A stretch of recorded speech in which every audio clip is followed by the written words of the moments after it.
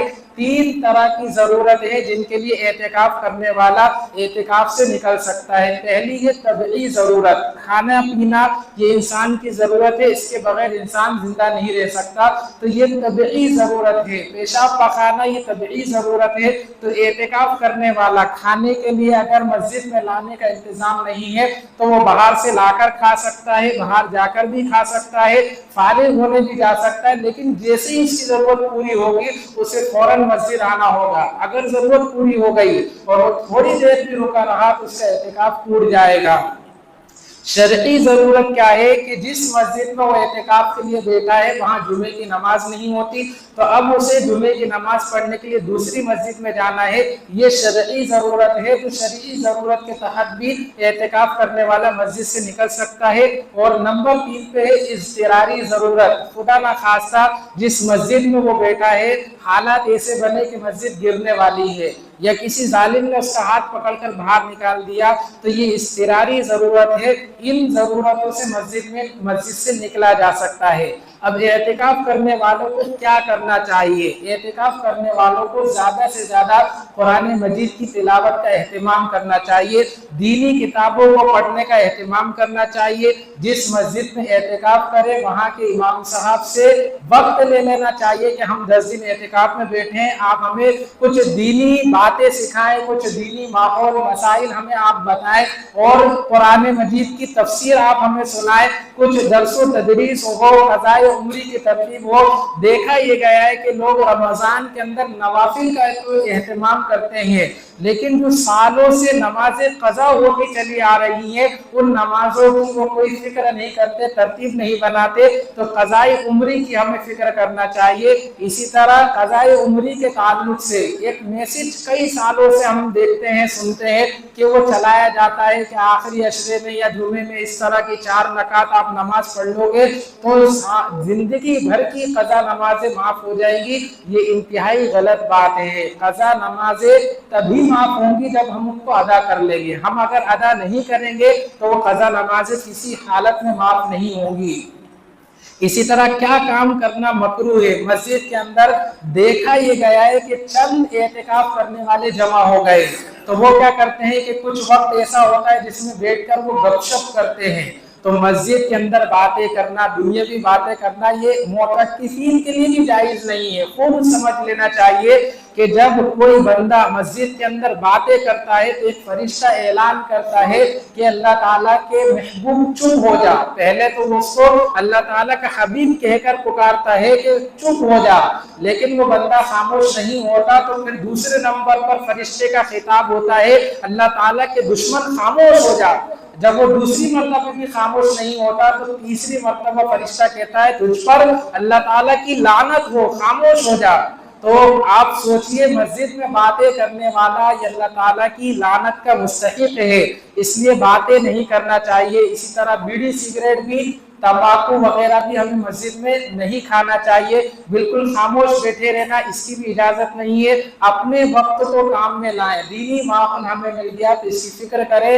اللہ تعالی ہم تمام کو کہنے سننے سے زیادہ عمل کی توفیق عطا فرمائے۔